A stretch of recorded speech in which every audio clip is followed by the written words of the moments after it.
Buenos días, damas y caballeros. Mi nombre es Dan Sharon y estoy en el Movimiento Local por la Libertad. Este programa se está grabando en vivo en el Festival Freedom de Dagny en Inglewood, California. Hoy tenemos un excelente programa de una buena amiga mía y para presentarla, te presento a Tom Cobb.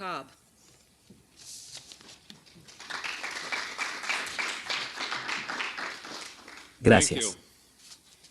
He tenido la suerte de conocer a Wendy durante mucho tiempo. La conocí por primera vez y mi primera reacción, que sería comprensible. Oh, hay una niña bonita equivocada. Es una joven formidable.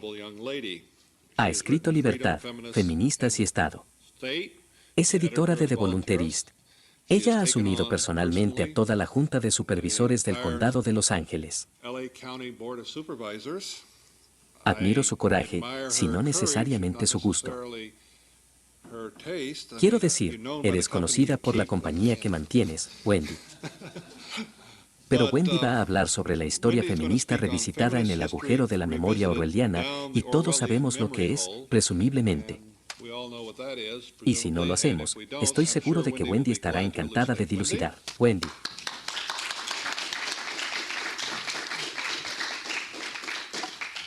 Buenas tardes. Bueno, esta tarde pretendo cometer un acto de herejía. Y como cualquier acto, requiere un contexto. Así que permítanme, en primer lugar, establecer el contexto antes de explicarles mis puntos de vista heréticos particulares. El contexto es, por supuesto, el libertarismo. O eso es parte del contexto. Y eso, como no será una sorpresa para ninguno de ustedes, es la no iniciación de la fuerza. La segunda es la definición de feminismo.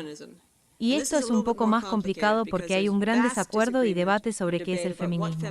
He oído que el feminismo se relaciona con todo, desde el lesbianismo hasta el movimiento verde por la paz, pero creo que hay al menos una definición en la que la mayoría de la gente, la mayoría de las mujeres, estarán de acuerdo, y es que las mujeres como clase deben ser iguales a los hombres. Ahora hay feministas que creen que las mujeres son biológicamente superiores a los hombres y deben ser tratadas como tales, pero son muy mínimas. Así que, básicamente, tomemos eso como una definición funcional del feminismo. Las mujeres como clase deben ser iguales a los hombres como clase. Ahora, ya con esta definición, como te diré más adelante, estamos en serios problemas.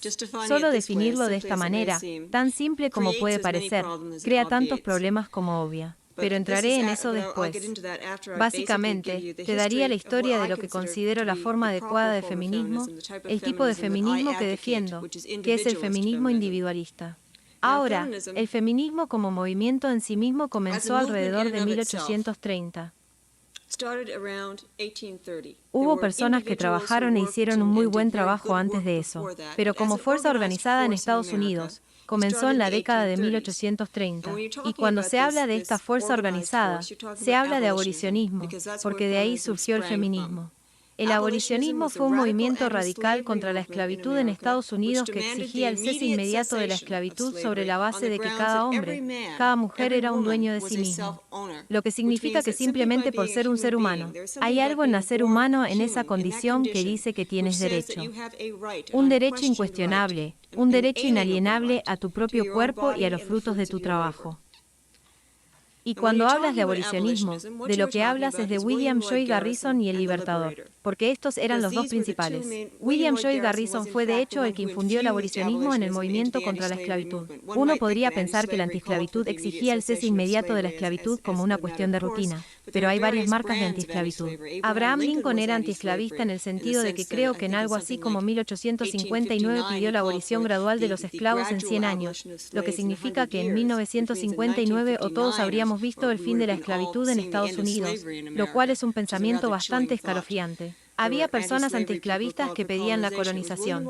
Fue William Lloyd Garrison quien infundió el abolicionismo, el cese inmediato por motivos de autopropiedad, en la lucha contra la esclavitud. Ahora, también hizo otra cosa con el abolicionismo, que fue fusionar el abolicionismo con los derechos de las mujeres. Tenía, creo, el segundo volumen de su periódico El Libertador. El número de volumen podría estar equivocado, pero muy temprano en su carrera de 35 años tenía lo que se llamaba un departamento de damas.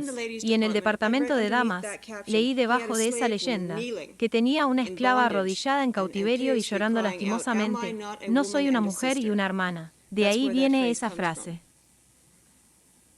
Y cuando se trata de los derechos de las mujeres, lo que se trata es la influencia de William Lloyd Garrison, un libertario declarado en los términos de que estaba totalmente en contra del gobierno. Lo llamaban un hombre sin gobierno. Estaba totalmente en contra del uso de la fuerza en las relaciones humanas. Y también estás lidiando con la influencia cuáquera porque abrumadoramente en el abolicionismo, las raíces eran cuáqueras. Básicamente, a medida que avanzas en la historia y se hizo más popular, más y más personas fueron subsumidas por ella. Pero inicialmente dentro de Estados Unidos, sus raíces eran cuáqueras.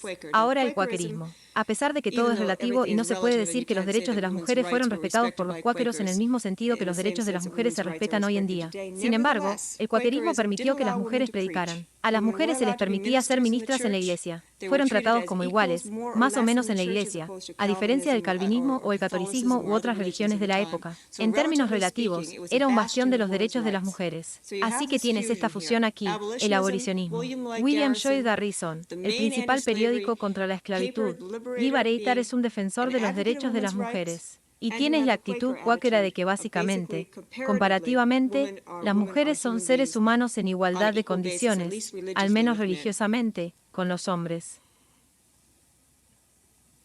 Ahora, el abolicionismo liberó a las mujeres de dos maneras.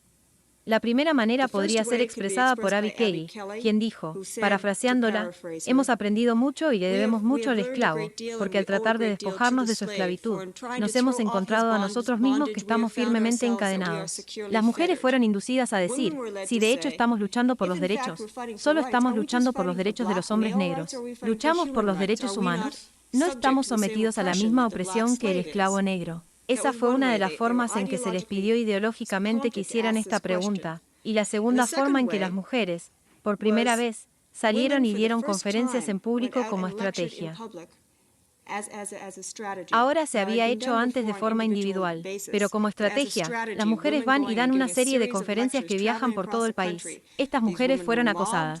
A estas mujeres se les aseguró que nunca se casarían, porque, de hecho, una conferencia ante empresas mixtas como la que tenemos aquí me mezcló.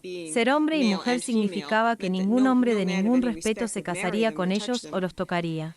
Fueron vilipendiados. Y por cierto, espero que eso no arruine mi plan. Así que no pretendo casarme siendo anarquista. Pero las tres primeras mujeres en hacer esto fueron las hermanas Grimke y Abby Kelley.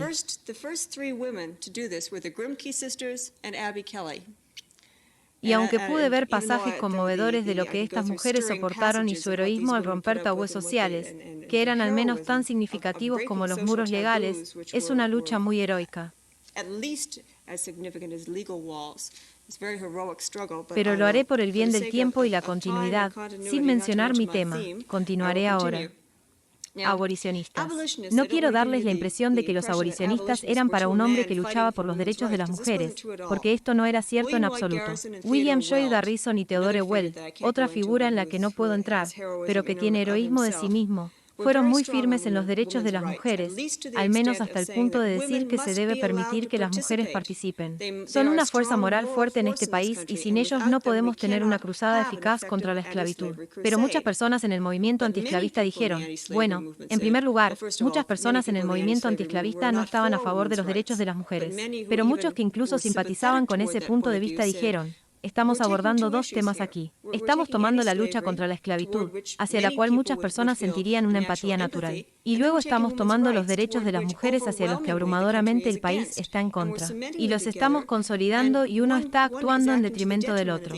¿Por qué no los tratamos como asuntos separados? ¿Por qué no separamos totalmente la lucha contra la esclavitud de los derechos de las mujeres? Afortunadamente en Estados Unidos o desafortunadamente, dependiendo de su visión de la estrategia, William Lloyd Garrison fue muy efectivo para asegurarse de que los dos se unieran. No fue así en Inglaterra, y se encontró una crisis en la Sociedad Mundial contra la Esclavitud, que se celebró en Londres, Inglaterra, en 1840. Lucrecia Maat, una anciana cuáquera muy buena, que fue muy eficaz en los ferrocarriles subterráneos y la desobediencia civil en términos de lucha contra la esclavitud, junto con William Lloyd Garrison, fueron elegidos como representantes de la Sociedad Antiesclavista de Nueva Inglaterra para asistir a la reunión en Londres. ¿Qué pasó?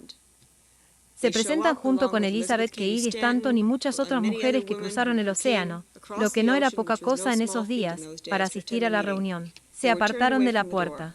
Los abolicionistas británicos del movimiento británico contra la esclavitud no tenían una guarnición, no tenían una soldadura de Teodore para defender los derechos de las mujeres. A las mujeres no se les permitió asistir a la reunión a la que fueron elegidas como representantes. Fueron excluidos. Finalmente, se les permitió sentarse en un balcón con una pantalla a su alrededor. Ahora, la respuesta de William Lloyd Garrison, como la respuesta de varios otros hombres estadounidenses, fue decir, nos sentaremos en la galería con una mujer. No nos sentaremos en el mismo piso que básicamente se niega a que intente impulsar los derechos de los negros mientras niega los derechos humanos al mismo tiempo.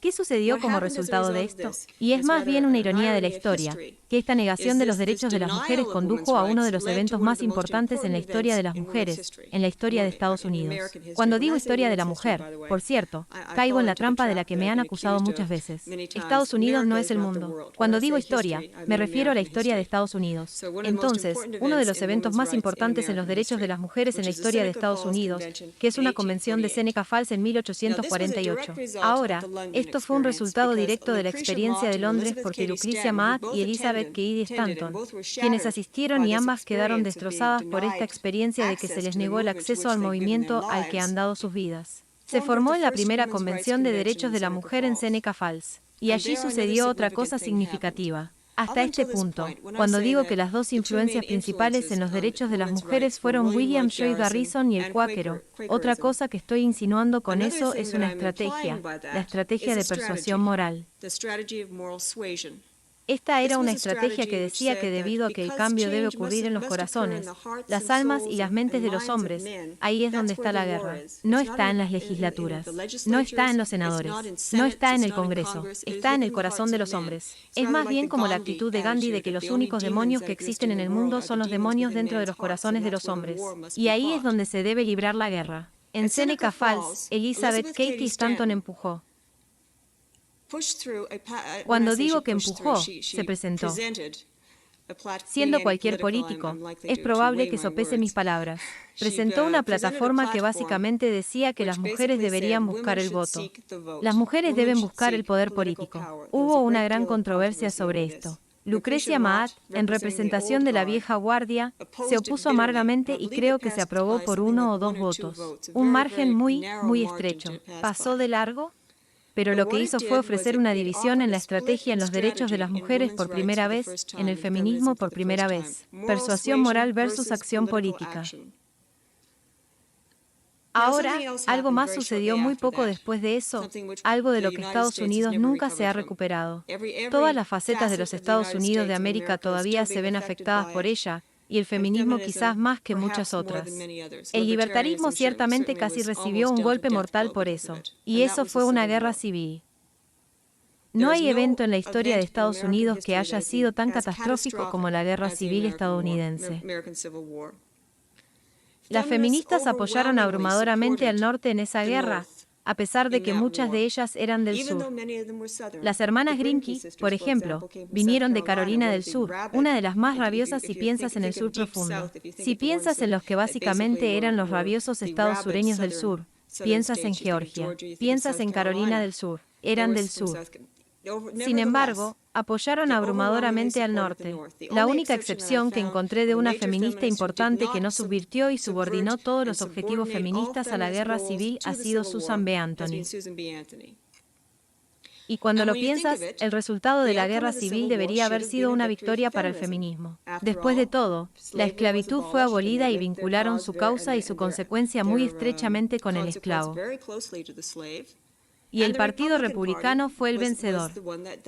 El Partido Republicano es el partido antiesclavista, de modo que sus amigos antiesclavistas como Wendell Phillips, estaban ahora en una posición de poder. Debería haber sido algo de lo que las feministas se beneficiaron, pero de hecho fue un desastre para el feminismo. ¿Por qué? ¿Qué decía la gente ahora? Sus amigos en el Partido Republicano dijeron, esta no es la hora de las mujeres, esta es la hora del negro. Las enmiendas 13, 14 y 15 recibieron la máxima prioridad de todas las personas y mujeres antiesclavistas que vinieron y dijeron, pero las enmiendas 13, 14 y 15 no solo no benefician a las mujeres, sino que introducen por primera vez en la Constitución la palabra hombre. La palabra hombre se introdujo por primera vez en la Constitución después de la Guerra Civil y esto indignó a las mujeres feministas. Y lo que pasó aquí y donde voy a terminar por el momento. Mi historia del feminismo en general es que hubo un cisma. También hubo un cisma dentro del feminismo dominante, pero en términos de categorías amplias y amplias. Y debo ser perdonado por hacer generalizaciones en un periodo de tiempo muy corto. Algunas de las generalizaciones siempre son inexactas hasta cierto punto, pero creo que básicamente hubo tres caminos generales que tomó el feminismo. El feminismo dominante se volvió abrumadoramente político. La campaña tenía un objetivo, el voto. Las feministas socialistas, aunque no se llamarían así en ese momento, tal vez, pero las que tendían a lo que llamamos socialismo se conocieron como feministas sociales durante la era progresista, o incluso antes. Eran los que estaban en contra del trabajo infantil, eran para la ley de alimentos puros. Ellos fueron los que básicamente impulsaron una gran cantidad de legislación de ese tipo. Lo que llamamos feministas individualistas se involucraron en dos movimientos con menos éxito. Se involucraron en el movimiento obrero. Con más éxito, se involucraron en el movimiento del amor libre. Y eso es lo que quiero discutir por un momento, porque esto establecerá el contexto de lo que es el feminismo individualista y lo que quiero decir cuando me llamo feminista individualista. Ahora, el amor libre ha sido definido principalmente por sus enemigos, lo que nunca es una buena manera de comprender lo que significa algo. Así que permítanme darles básicamente una declaración muy simple de lo que es el amor libre. El amor libre es una declaración de que todos los asuntos sexuales, siempre que no impliquen la fuerza, dependen de los individuos involucrados. El matrimonio, el divorcio, las reclamaciones de legitimidad, el aborto, la anticoncepción, el control de la natalidad de cualquier tipo son entre las personas involucradas. El Estado no tiene absolutamente ningún negocio en la vida sexual de las personas como una vez más, con la excepción de la fuerza. Ahora no puedo hacer nada en este corto periodo de tiempo, excepto darles una idea de lo rica, profunda, conmovedora y divertida que es realmente esta tradición. Así que permítanme señalar dos incidentes para que sepan que saben lo que se están perdiendo. Si no has leído en el fondo del feminismo de la mujer, había un periódico llamado Lucifer, el portador de la luz, estoy seguro. Gran título, gran título. Lucifer es el que compró el fuego como Prometeo, compró el fuego hasta el conocimiento, hasta la tierra. Y como Prometeo, pagó el precio de ser arrojado del cielo a los pozos de fuego. Ahora, Lucifer, el portador de la luz, fue expulsado de Valley Falls, Kansas por un hombre llamado Moses Harmon que tenía una hija llamada Lillian Harmon. Lillian Harmon se enamoró y se casó, creo que con el editor colaborador, aunque también podría haber escrito a máquina, con un hombre llamado Edwin Walker. Lillian tenía 16 años. Decidieron que debían casarse sin el beneficio del clero o del Estado. A la edad de 16 años, ella fue encarcelada, al igual que él. Fueron una de las primeras parejas en Estados Unidos encarceladas por violar las leyes matrimoniales. Si alguna vez quieres modelar un matrimonio después de una ceremonia o simplemente quieres leer un relato muy conmovedor de algo, debes leer la ceremonia de matrimonio. Termina con Moses Harmon declarando: "Me niego a regalar a mi hija porque deseo que siempre sea la dueña de su propia persona". Cosas geniales, cosas realmente buenas. Ahora, otra parte de nuestra tradición de feminismo individualista es la palabra editada por Ezra G. Wood, y el periodo de eso es aproximadamente la década de 1870. Por cierto, Lucifer el portador de la luz también estaba en ese mismo periodo general. Para darle un contexto en el tiempo, Ezra G. Wood fue encarcelado por los yugos de Cupido. Los yugos de Cupido era su folleto de control de la natalidad y era, para decirlo sin rodeos, aburrido. Fue uno de los panfletos más aburridos que he leído en este periodo. Su principal forma de lograr el control de la natalidad era la abstinencia. Sin embargo, por este panfleto, el hombre fue encarcelado, arrestado y encarcelado. No solo fue encarcelado, sino que varias personas que vendían los folletos, figuras muy y bastante prominentes en la sociedad, fueron encarceladas. Fue puesto en libertad después de que se presentara una petición masiva al presidente. Posteriormente, fue puesto en libertad. Para mostrarte el espíritu del hombre, fue encarcelado de nuevo. Por cierto, la ley bajo la cual fue encarcelado era una ley de Comstock. Anthony Comstock, una de las figuras verdaderamente malvadas en la historia de Estados Unidos, que aprobó una ley que prohibía el envío de obscenidades por correo en Estados Unidos, sin definir qué era la obscenidad, pero fuera lo que fuera, incluía material anticonceptivo y anticonceptivos. Así que Ezra Hashward inmediatamente anunció en la palabra un dispositivo anticonceptivo llamado jeringa Comstock. Fue arrestado de nuevo. Y lo que quiere impresionarte no es que estas personas tuvieran sentido del humor. Lo que quiere impresionarte es la década de 1870. Se nos habla de Margaret Sanger, que es bastante socialista en muchos de sus aspectos, y escuchamos sobre el heroísmo de estas personas y fueron heroicas. No quiero quitarle nada a esta gente. Lucharon batallas muy fuertes, se arriesgaron y pagaron un precio.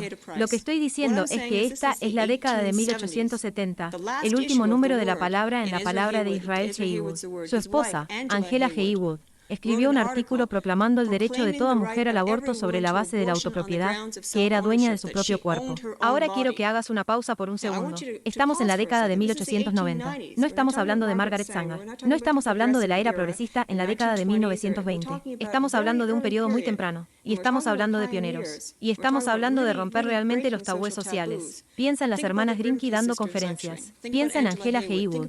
Piensa en Lillian Harman yendo a la cárcel. Y cuando hablamos de un agujero de memoria orwelliano, a eso me refiero. Estas mujeres tendrán libros y libros escritos sobre figuras socialistas menores. Hasta donde yo sé, hay un libro que incluso tiene un capítulo sobre Lillian Harman. Y eso no es porque no haya material allí. Lo he investigado y si tuviera más tiempo, escribiría el libro yo mismo. Pero para continuar con mi tema y convertirme finalmente en hereje, como prometí al comienzo de mi charla, quiero decir que no hay una conexión necesaria entre el libertarismo y el feminismo. Mi definición de feminismo es que las mujeres como clase deben ser iguales a los hombres como clase. Ahora, cuando digo que no hay, dame el beneficio de la duda. Aquellos de ustedes que ahora están descartando lo que digo, denme el beneficio de la duda por unos 10 minutos y les explicaré de qué estoy hablando ahora. Cuando dije que había problemas con la definición, las mujeres como clase deberían ser iguales a los hombres como clase. Creo que hay dos problemas con eso, al menos dos problemas. Una es la idea de clase. Ahora, diferentes teorías políticas tienen diferentes estructuras de clase, diferentes teorías de lo que es una clase. Y la clase en realidad no es más que un grupo de personas unidas por algún estándar arbitrario. Podría clasificar a la gente. Podría ser una clase de pelirrojas en el estándar de quien tiene el pelo rojo. Podría ser una clase de personas menores de 18 años. Es simplemente una categoría definida por algún estándar. Ahora en el libertarismo, el análisis de clase, el libertarismo es la no iniciación de la fuerza y la filosofía política que se basa en la autopropiedad. El análisis de clase desde el liberalismo clásico, desde la larga historia tradicional de Oppenheimer, es que los medios políticos se oponen a los medios económicos. Hay una clase política y una clase económica. La clase política es la que recoge la riqueza a través de los impuestos, a través del uso de la fuerza. La clase económica es la que produce una distinción muy clara. Ahora, hay un problema con esto en términos de ver a las mujeres como una clase, porque las mujeres encajan en cualquiera de las categorías. Las mujeres pueden ser políticas. Las mujeres también pueden ser miembros productivos de la sociedad. El marxismo tiene un problema similar. Definen la clase como con referencia a los medios de producción. Ahora, con esto, puedes ser un capitalista o puedes ser un trabajador. Puedes controlar los medios de producción o puedes ser explotado por ellos. El mismo problema. Las mujeres pueden ser capitalistas y pueden ser trabajadoras. Las feministas marxistas han ideado un tema paralelo, una estructura política paralela al marxismo para explicar esto, que se llama patriarcado. Ahora podría incorporar el patriarcado al libertarismo. Pero francamente, el patriarcado, a diferencia de los medios políticos, no necesariamente usa la fuerza y no veo cómo se puede integrar. Además, dado que el libertarismo dice que la autopropiedad significa que todo ser humano, simplemente por ser un ser humano, tiene todos los derechos que cualquier ser humano puede tener. No deja absolutamente ningún lugar para los derechos de las mujeres, los derechos de los homosexuales, los derechos de los negros. Preguntas, ¿son estas personas seres humanos? Sí, tienen todos los derechos de que no necesita este calificador adicional. Los derechos de las mujeres, los derechos de los negros, los derechos de los homosexuales, hay derechos humanos. Ahora, habiendo planteado este rompecabezas, permítanme tratar de desentrañarlo y decirles por qué me considero feminista y quiero hacer una distinción aquí entre los derechos de las mujeres y el feminismo. Los derechos de la mujer es una declaración de que las mujeres deben tener los mismos derechos bajo una ley justa. Esto no es necesario por el libertarismo. El libertarismo no requiere que digamos que las mujeres deben tener los mismos derechos bajo una ley justa, más de lo que dice que los australianos deben tener los mismos derechos bajo una ley justa. Lo que lo necesita es la opresión del gobierno. El gobierno ha oprimido selectivamente a ciertas clases de personas en su historia. Y así como no tenemos los derechos de los hombres ricos, los derechos de los hombres blancos ricos porque nunca han sido necesarios. Los gobiernos nunca oprimieron a los hombres blancos ricos. Por otro lado, igualmente, necesitamos los derechos de los negros porque históricamente el gobierno ha oprimido a los negros. Necesitamos los derechos de las mujeres porque históricamente las mujeres han sido oprimidas.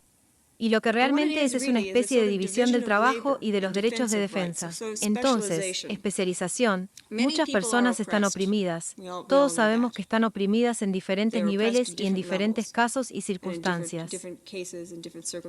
Cambia con la historia.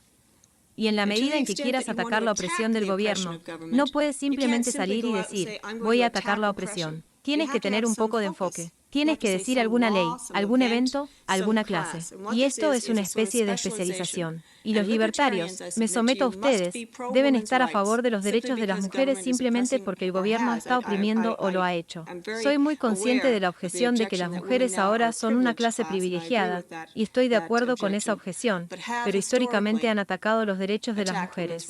Así que les presento que los libertarios deben estar a favor de los derechos de las mujeres simplemente porque es una especialización de estar a favor de los derechos en general, y el gobierno ha creado la necesidad de esa especialización. Pero esto es diferente al feminismo. Hay muchos libros que no tienen implicaciones necesarias para la ley o los derechos en absoluto. Es como afirmarse con los hombres, como ser madre soltera, como tener éxito en los negocios, como coordinar su guardarropa. Todo, desde eso hasta, básicamente, como cambiar tu ser psicológico. Como enfrentar los sentimientos de inferioridad en la cultura. Lo que yo llamo cambio cultural o social. Libros que en realidad no tienen ninguna implicación legal. Lo que buscan es un cambio de actitud en la sociedad hacia las mujeres.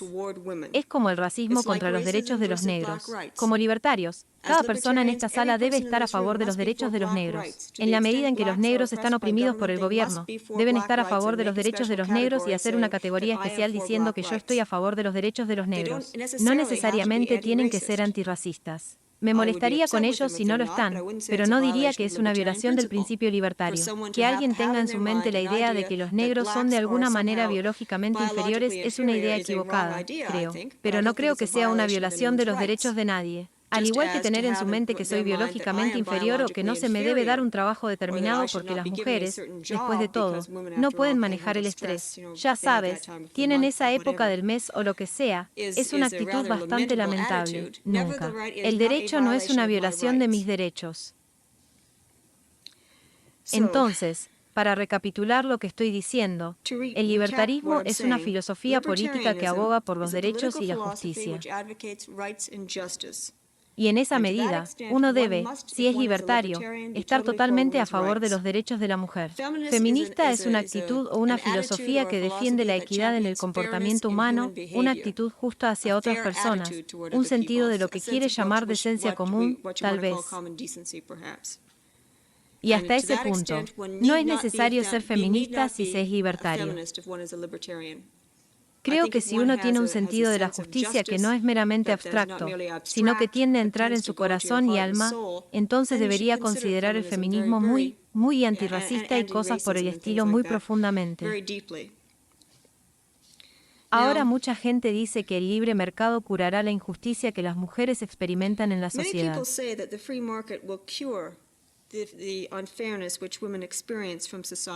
Por lo general, eso se presenta como una cura para esta dicotomía entre la violación de los derechos de las mujeres y el cambio social, y soy bastante escéptica al respecto. Creo que recorrerá una gran distancia para curar la injusticia hacia los negros y la injusticia hacia las mujeres. Pero soy escéptico en 2 puntos. Uno, en primer lugar, el libre mercado no dice que los valores de las personas sean racionales. El libre mercado no dice que todos seremos seres humanos razonables. Todo lo que el libre mercado dice es que sean cuales sean nuestros valores, el libre mercado los maximizará. Por ejemplo, la gente será cristiana fundamentalista. Si hubiera un mercado libre hoy en día, creo plenamente que habría calvinistas por ahí y sus valores se maximizarían. El número máximo de Biblias, el máximo de imprentas sin obstrucción por parte del gobierno.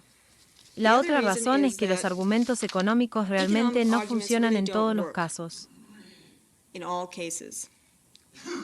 Recientemente he ido al sur un poco por negocios y hay un club de campo que es muy elegante al que he ido por negocios donde pagas $200, $300. No sé a qué es un mes para pertenecer. A la edad de 40 años, tiene la opción de pagar $30 cero para unirse. Ahora he escuchado el argumento de que la esclavitud eventualmente se habría eliminado por medios económicos y como decir que la injusticia hacia las mujeres sería abolida por el mercado. Creo que eso es en gran parte cierto. Sin embargo, desde la experiencia del sur y el club de campo, y no soy anti-sur, me gusta mucho el sur, es solo un punto que creo que tiene cierta validez. Hay un cierto prestigio y elegancia en tener el estilo de vida aristocrático que Jefferson, por ejemplo, que tenía esclavos y estaba en contra de la esclavitud, mantuvo porque simplemente hay un prestigio y un cierto estilo de vida que probablemente haría de la esclavitud algo que continuaría hasta cierto punto, muy limitado. Así que no estoy totalmente convencido de que el libre mercado cure las cosas. Lo que creo que curará las cosas es un cambio, como dijo William Joy Garrison, en los corazones y las almas de los hombres. Y esto es algo que tiene que hacerse a través de un proceso educativo. Eso no se puede hacer a punta de pistola, lo cual, por supuesto, es ley. Lo que es, por supuesto, legislación. Debes cambiar los corazones y las almas de los hombres. Debes volver al feminismo anterior a 1848, cuando la persuasión moral era la estrategia. Ahora, para decirlo de otra manera, hay un sentido en el que la libertad es verdadera. Hay un sentido en el que se puede deducir lógicamente la naturaleza del hombre y los derechos naturales. También hay un sentido en el que la libertad es hermosa. Hay un sentido en el que toca el corazón, las emociones, la posibilidad, el brillo, el optimismo en el hombre. Y para decirlo de manera muy sucinta, soy libertaria y estoy a favor de los derechos de las mujeres porque es verdad. Soy feminista porque creo que la actitud es justa y apela a la decencia común. También estoy concluyendo porque si se está reteniendo a Salian, lo que dice que no tengo tiempo. Gracias.